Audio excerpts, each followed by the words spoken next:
each one of you at different times and so forth. And talking with Mr. Chapman the other night, he suggested instead of talking to individuals at one certain time to bring this to the board again. So this is my third trip before you. I would like to see something put on the agenda, especially after the article in the paper this last week.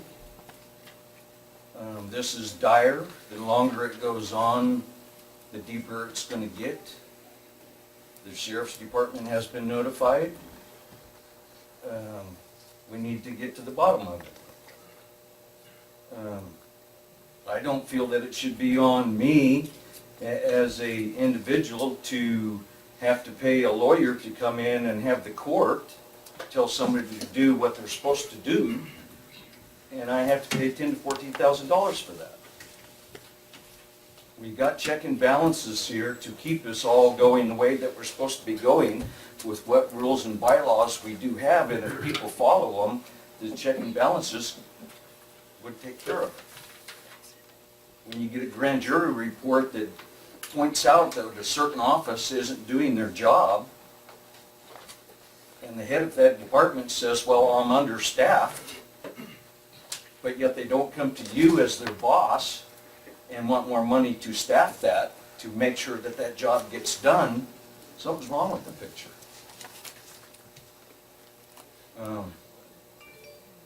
Another thing that kind of puzzles me, like I told Mr. Chapman the other night on the phone, my wife and I wrote a letter to the tax collector's office. We did get a reply back from it.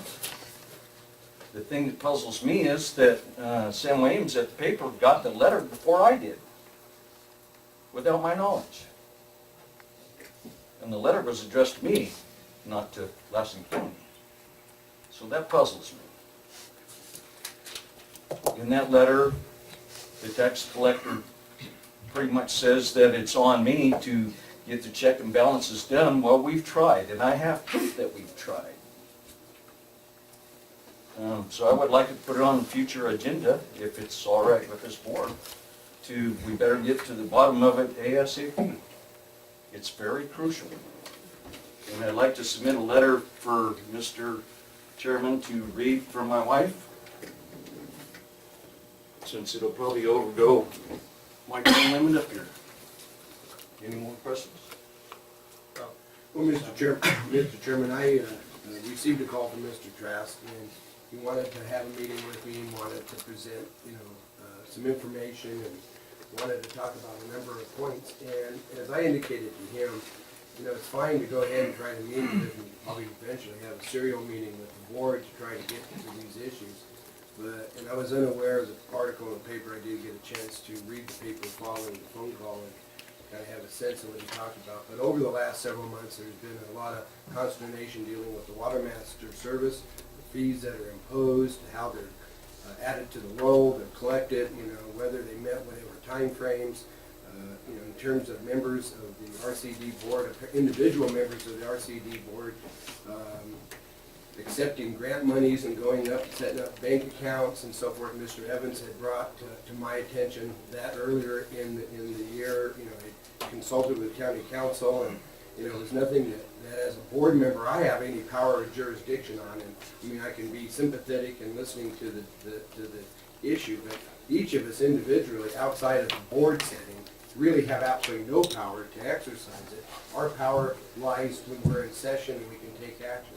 So I indicated to Mr. Trask that what he needed to do was to bring that forward into public comment, and that through that, if the board wants to entertain and pursue and have this discussion, that this would be the proper way to approach that. And given the nature of what he shared with me, and given what Mr. Evans had previously brought to my attention, which I really had other than giving it to some prosecuting authority or the grand jury, have no jurisdiction to handle, I think it would behoove us to have an agenda item if we could have scheduled, so that all these issues can be put out on the table and we can sort through them, and as a board, not individuals, but as a board, can say, nope, we can't do anything about that. Yeah, let's refer that one to the Attorney General, or send that one to the DA, or give it to if there needs to be directions given to county departments that we have.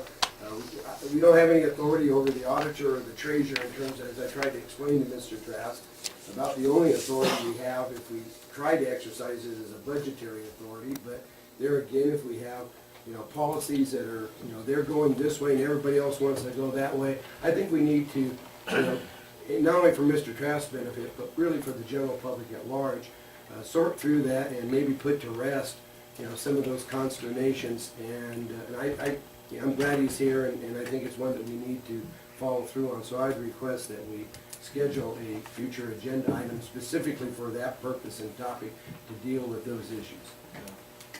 I agree 100% with what you said, and I had met with Mike and his wife last year, and they've been frustrated for quite some time, and Yeah, sounds like it. I would also be frustrated if I had the water tax on my tax bill, and it seems to keep doing nothing but going up and up and up with, like you said, the only recourse.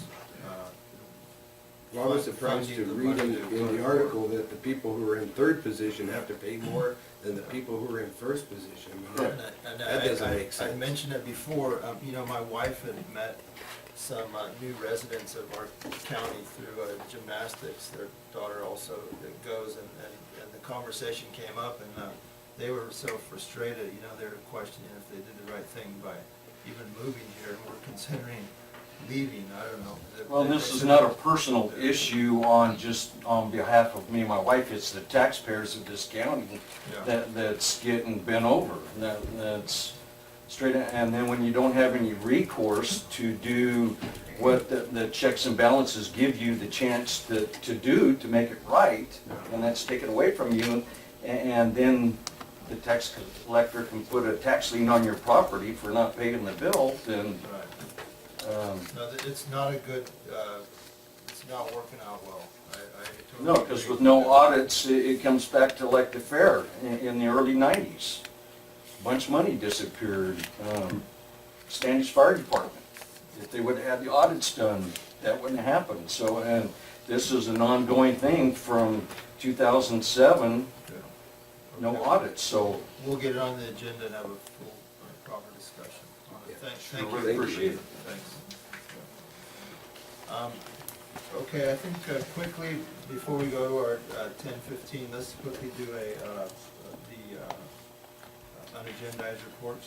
Start with you, Supervisor. Well, Mr. Chairman, it's been 3 weeks since we met. We do have, yesterday, the Transportation Commission met, and one of the things under public comment, we had Liz Norton there from Lassen Trails Trust and some other committee that she's affiliated with, and they're talking about the rail line connections, and just want to make the rest of the board, they're pursuing some grants and so forth, but I think the master plan going from basically likely all the way over to Chester and down to Canyon Dam, it's kind of a unique concept, and I think, as far as the economic development in tourism and recreation, the development and securing of these various corridors, the gaps between what already exists is something that we need to take notice of. My only thing is somewhere along the way we need to figure out how to go over, and isn't there a corridor that takes over to the Big Valley, or it'd be nice to connect that in as well. So wanted to bring that to the board's attention. The other thing I wanted to do is ask that we have an agenda item placed on a future agenda, and it follows up on what the sheriff brought forth. I've had a lot of people been bugging me for the last several weeks and months, what is the county doing for the county's 150th anniversary, which is April 1st. Actually, it's the whole year, but the key date is April 1st. And it doesn't seem to be that there's, anybody, the board, and we've been distracted with other issues and stuff. It just one of the things that falls by the wayside. But I'd like to have an agenda item, if we could, for maybe next week's agenda, for the purposes of establishing a committee and partnering with the Historical Society, the Chamber of Commerce, and any other community group and organization, such as like we had with the Sheriff's Department, to put together some sort of an observance centered on the 1st of April, but for throughout the year to promote the county's 150th anniversary. The fact that we made it this long without being abolished by the legislature, I guess maybe is our April Fool's trick to them for having created this in the first place. Then, as a follow-up to that, another item that is creating, at least in my opinion, a little bit of disappointment with where we've been is, and I'd like to have an agenda item placed on a future agenda for the establishment of a courthouse revitalization task force to work on what sort of plans we can, and we've talked about it, you know, as a board, we've talked about it through 3 county administrators, former county administrators since the early 2000s, you know, to try to do something with the space. We succeeded, and finally, about 3 budgets ago, you get funding for demolishing the new old jail in the back of that space there. You know, we talked about space needs, and we had those issues before us last month with some of the county departments, and we're sitting on some prime real estate, and you know, even though we've talked and we've had a lot of discussion, I've brought that issue up several times at budget times and other times, but it's, oh yeah, there's Jim going again, the crazy aunt locked in the closet. But I think it's time that we need to, if we're going to celebrate our county's heritage, we need to do something with that space and maybe eventually get the Isaac Creek Government Center established, get our employees in a facility that is suitable and it's all in one confines instead of being scattered all over town. So I'd like to see that done. And then as a third item, I would think we need to have an agenda item placed on there. Staff seems to be unclear as to what the direction the board has given in the past. In 2002, when the Trial Court Funding Act, the last part was adopted, the courts got their independence. Early on, they set up a team to study the old courthouse for court space. They made the determination that the old courthouse was not suitable for their needs. So starting as early as 2002, 2003, you know, we've been aware of the fact that the courts were going to relocate. It took them about 5 years to come up with the money to be able to launch the project that eventually, 4 years ago, they began construction on the new courthouse and they got that completed. 18 months ago, they moved out of the old courthouse into their new space.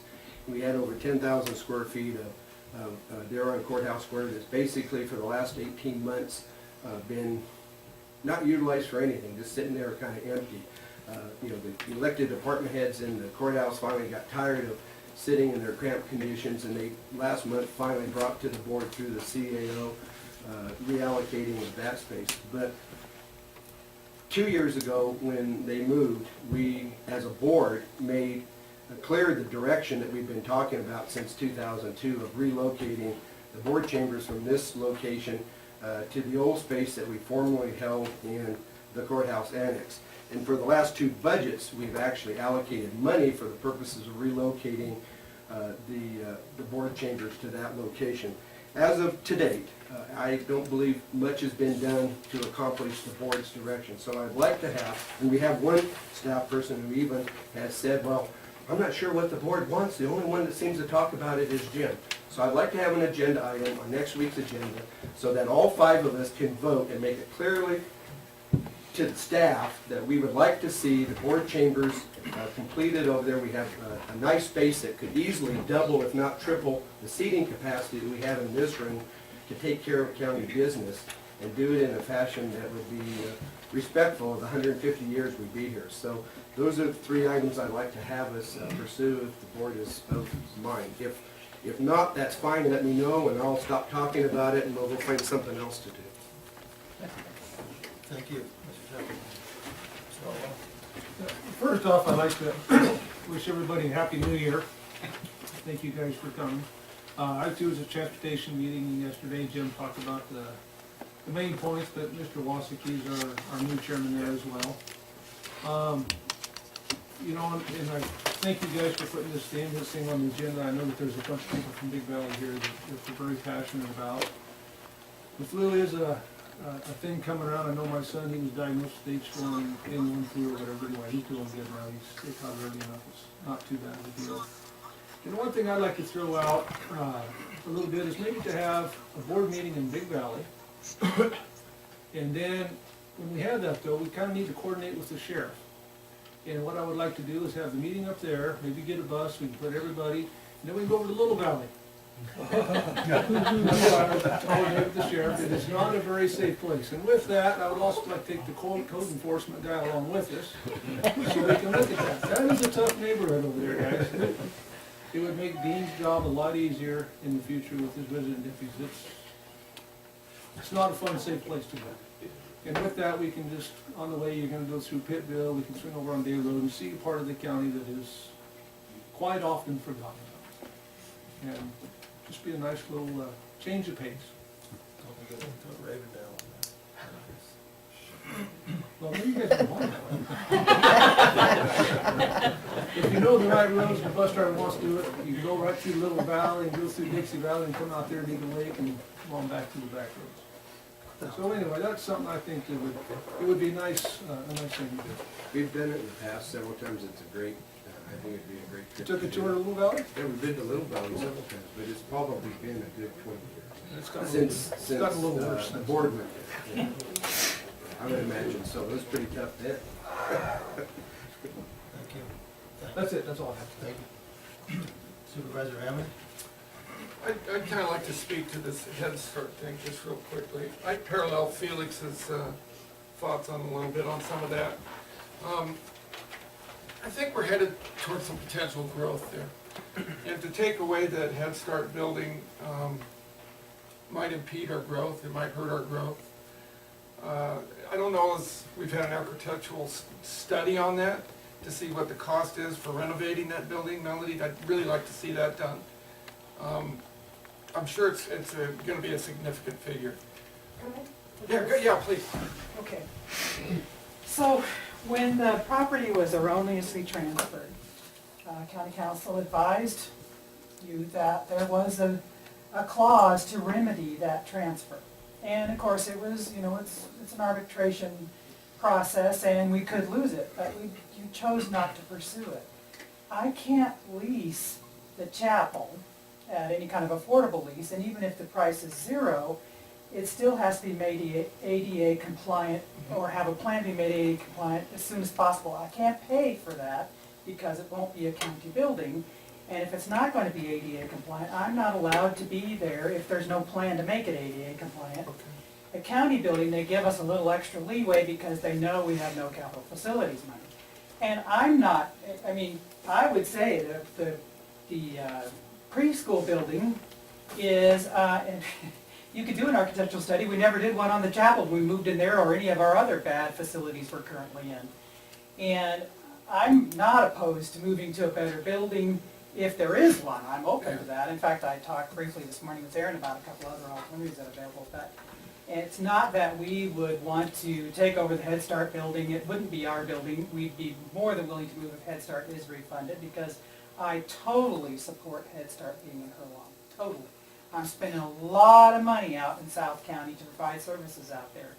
And yes, closing the One Stop totally jeopardizes that program.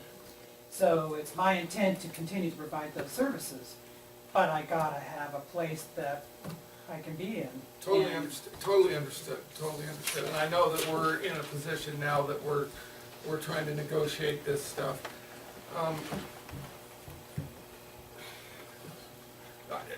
I just think that the cost, I went and looked at that Head Start building, and I don't believe that those bathrooms are ADA approved either.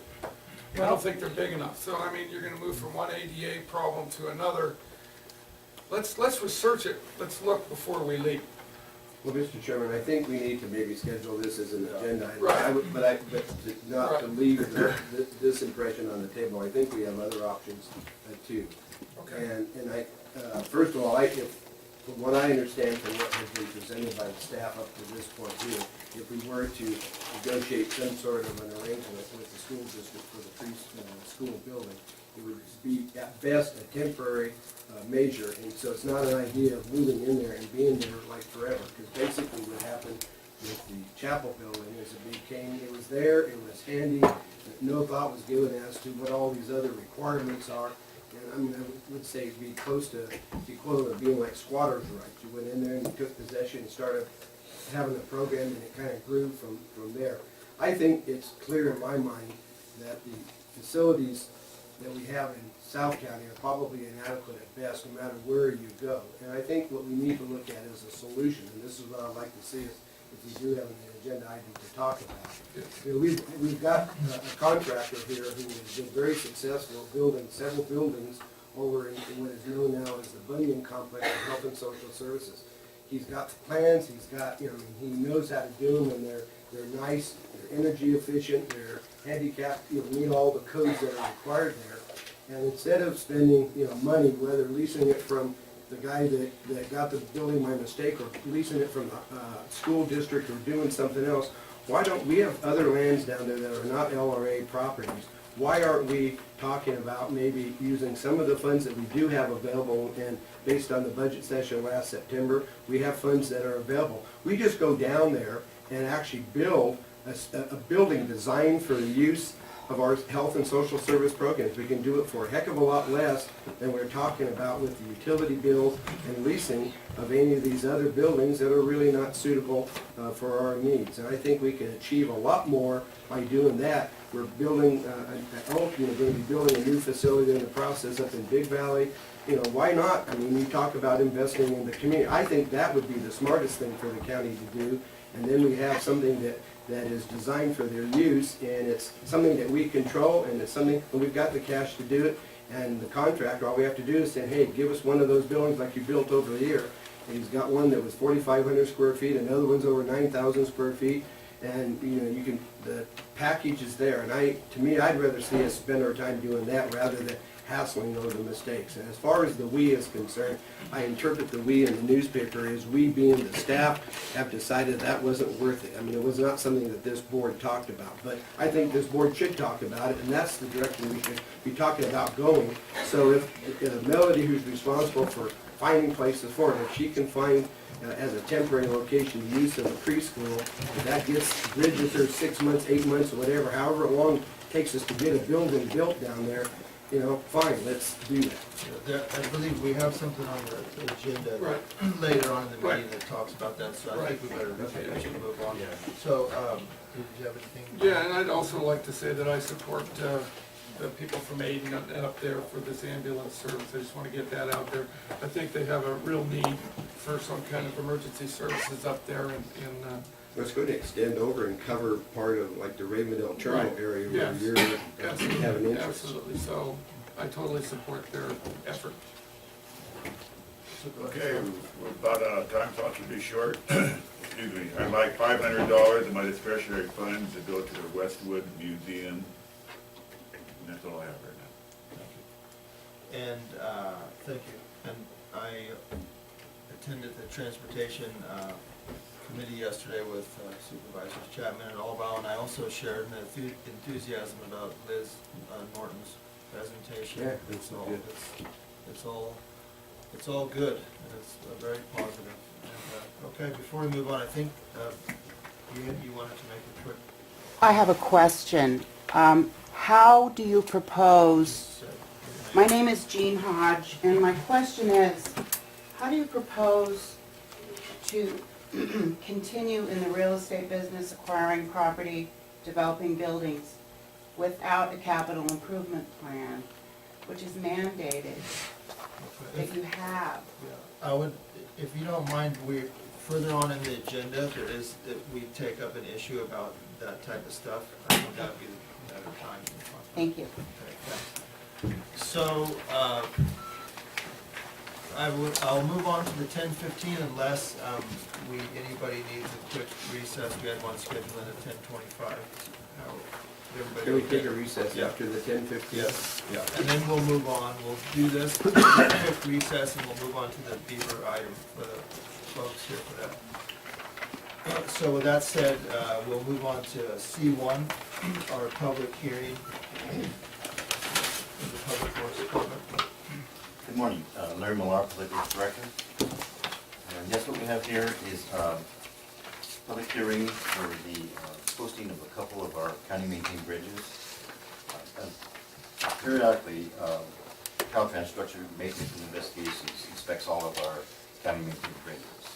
At their last inspection, we have two of our structures, both up in the Beaver area.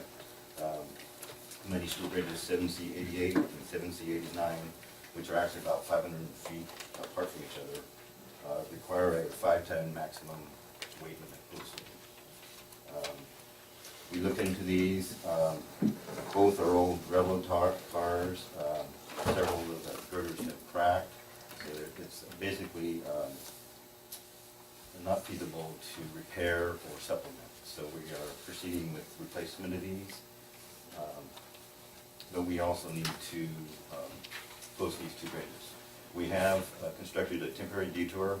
Upon approval of the posting, we will open that detour, and that will allow all the traffic to proceed on Pumpkinson Road.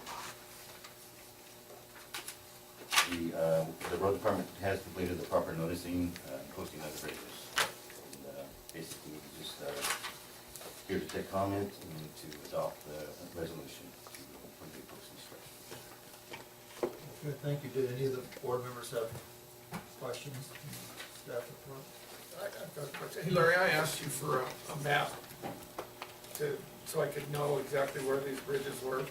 Yes, I'll get Is to that the end. forthcoming? Yes. Okay, that's my question. Okay, if there's no more questions, I'd like to open it up to the public, 10:46. If anyone from the public would like to speak on this matter.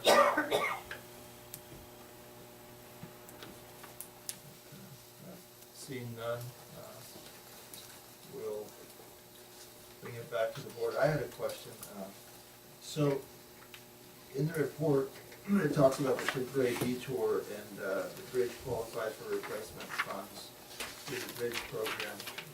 What would be the time frame? One of the, one bridge is 1788, we actually have funding approved for the preliminary engineering, and we are proceeding with that. The other structure, based on this last investigation, is now eligible for funding, so we are proceeding with programming funding for that.